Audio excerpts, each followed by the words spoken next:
অনেক দিন পর বাসাতে বিরিয়ানি রান্না করেছি, তা আপনাদের সাথেও শেয়ার করছি আমি কিভাবে রান্না করি। আসসালামু আলাইকুম গাইস, কেমন আছেন? চলে আসছে আজকে নতুন একটি ভিডিও নিয়ে।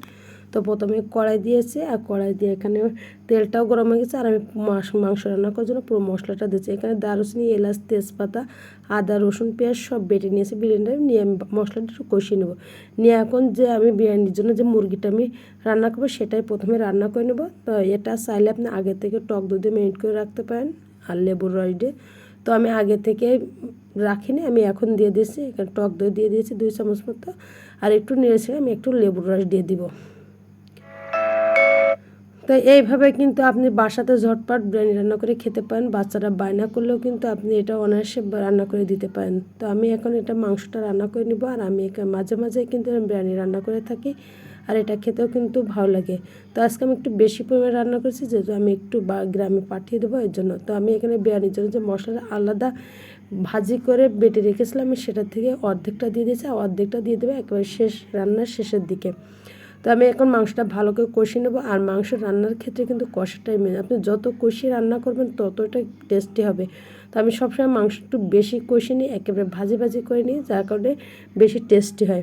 আর এখানে আমি গরম পানিটা দিয়ে দিয়েছি। তো কষানো কমপ্লিট হয়ে গেছে, আমি এখন গরম পানি দিয়েছি। আর মাংস রান্না কিংবা সবজি রান্না অনেক সময় আমি গরম পানিটাই দিয়ে থাকি, আর তাড়াতাড়ি সিদ্ধ হয়, তাড়াতাড়ি রান্না হয়ে যায়, আর টেস্টিও হয়। এখন যে বাকি মশলাটা ছিল আমি সেটাও দিয়ে দিচ্ছি। তো এটা দিয়ে আমি একটু নেড়ে নেবো, আর এটা কিন্তু একেবারে ঝোলটা কমিয়ে তেলটা উঠিয়ে নেবো। যদি বিরিয়ানি রান্না করবো তেলটা উঠিয়ে নেবো, এখানে পানির ঝোল একটু রাখবো না। তো দেখতে পাচ্ছেন একেবারে প্রায় শুকিয়ে আসছে।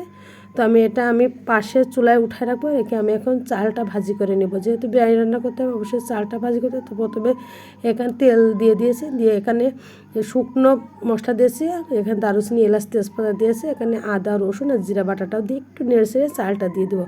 চালটা আগে থেকে আমি ধুয়ে পানিটা ঝরিয়ে নিয়েছি, নিয়ে আমি এখন এটা ভাজি করে নিব।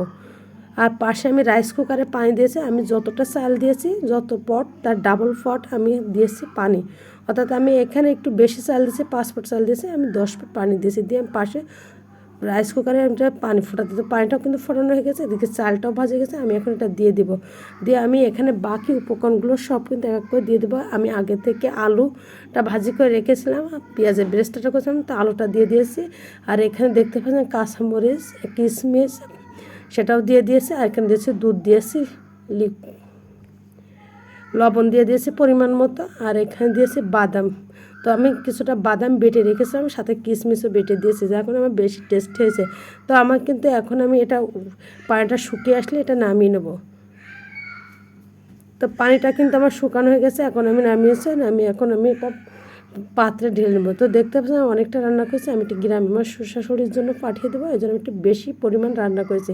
আর রান্নাটা দেখেও কিন্তু লোভনীয় লাগছে, এটা খেতেও কিন্তু খুবই টেস্ট হয়েছে। আর আমার পরিবারে কিন্তু সবাই কিন্তু বিরিয়ানি পছন্দ করে, যার জন্য আমি যখন তখন এটা আমি ওদের রান্না করে দিয়ে দিই। তো যে পেঁয়াজের বেস্টটা করে রেখেছিলাম সেটা উপরে দিয়ে দিয়েছি। তো এই ছিল আজকে ভিডিও, সবাই ভালো থাকবেন, আল্লাহ হাফেজ।